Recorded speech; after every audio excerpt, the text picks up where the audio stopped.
would be violating federal law, so you'd be going into the federal prison system for bothering that donkey.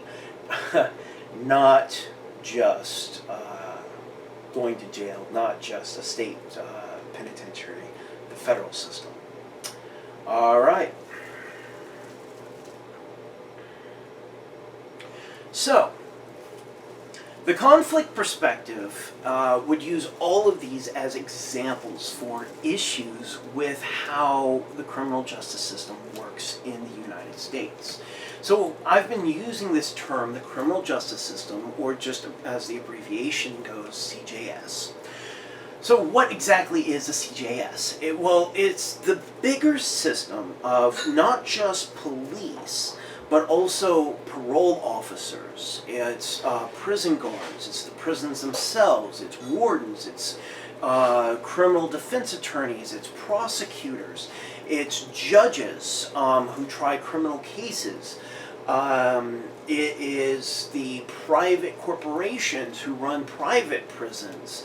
It's the corporations that benefit from labor done by prisoners. All of these kinds of things would be a part of what we would call the criminal justice system, or as conflict theorists also call it, the prison industrial complex.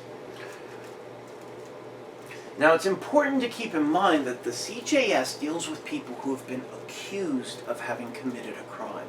That word accused is important because it's not set up to deal with people who have committed crimes necessarily, just the people who have been accused of committing a crime. Most of these people who are accused of committing a crime and who then go on to prison. The vast majority. Now we can think of rich and wealthy and well-connected examples, especially for recent examples brought to light by the Me Too movement and the Time's Up movement. But the vast majority of people in prison for committing crimes are people of lower socioeconomic status. People who are not wealthy, people who are not well connected, who do not have a lot of means. And conflict theorists argue that the criminal justice system is, when you take all of these kinds of things into consideration, is not set up to just punish people for committing a crime, as the structural functionalist would argue, but it is set up to control the classes who have to work for a living. It is set up specifically, they argue, to protect the economic status quo. Now, as I've already said, there is a class bias in what we even think of as being a crime in terms of street crimes. And so, does it mean that people in prison, being mostly from lower class positions, does that mean that people in lower class positions are just naturally criminal? No, not at all. What that means is that they're thought of as being more criminal. They're more heavily watched, more heavily policed, more likely to be arrested, and more likely to be convicted of crimes.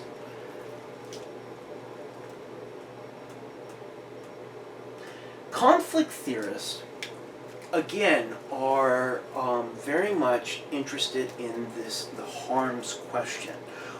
Who commits more harm?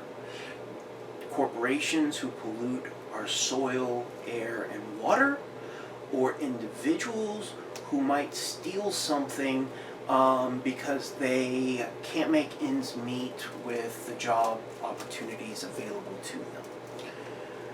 Who does more social harm?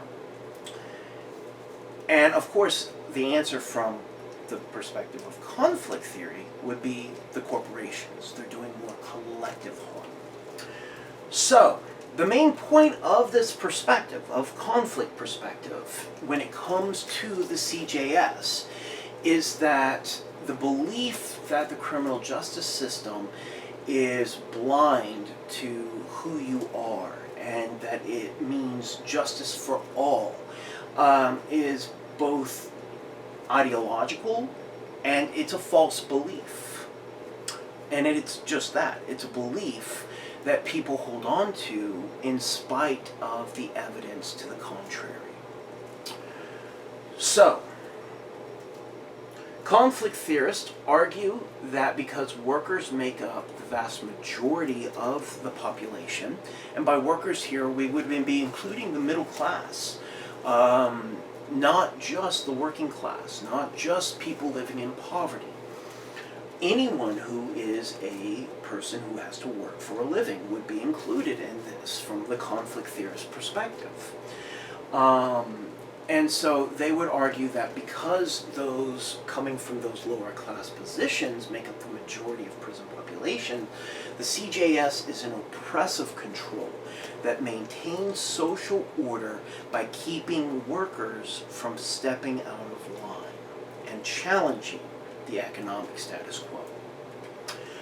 We also see that supports the conflict theorist in terms of evidence is the privatization of prisons being on the rise, where the more prisoners you have, the more people you lock up and the longer you hold them for, the more profits you reap as a company from the state. And the more protections that you strip from those prisoners, the less you can get away with feeding them, the more labor you can compel them to do for free or for a nickel an hour. All ends up increasing your revenue stream, your profits as a corporation.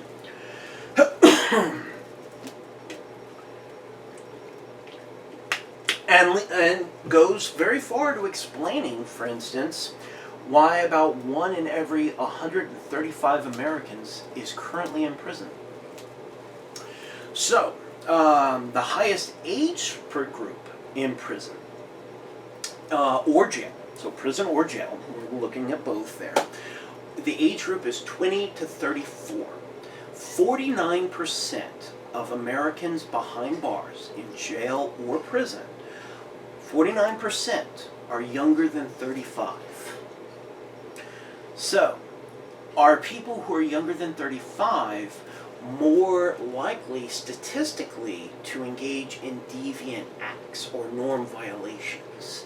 Yes, slightly. Not 49% higher though, only slightly higher.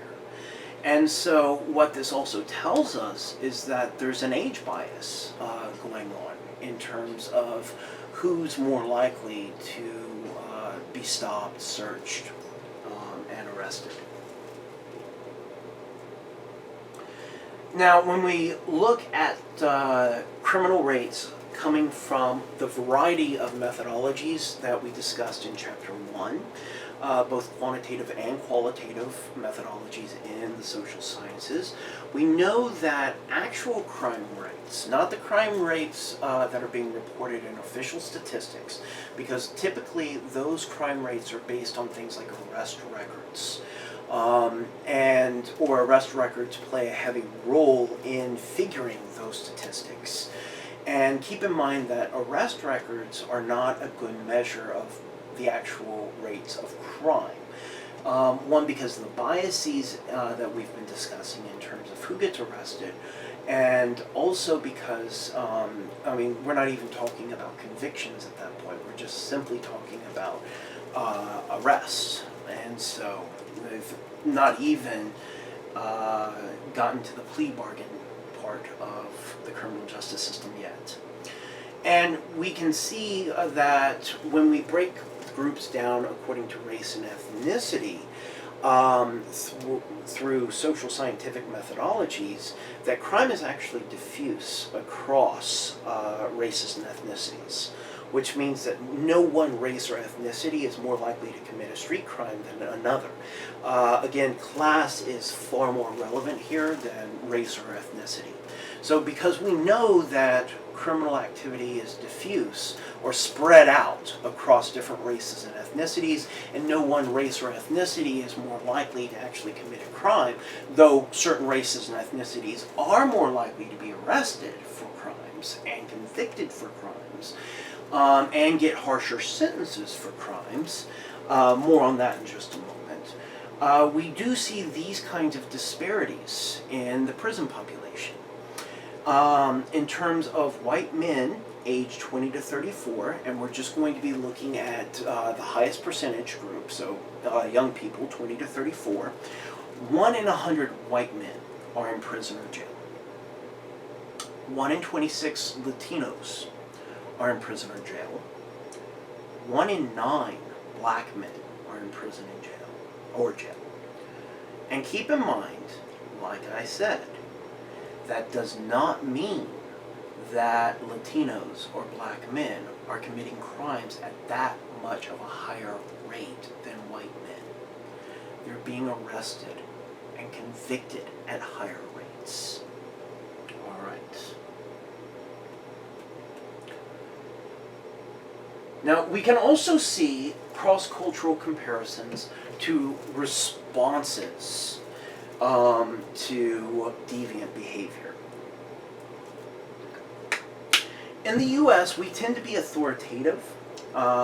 We tend to think very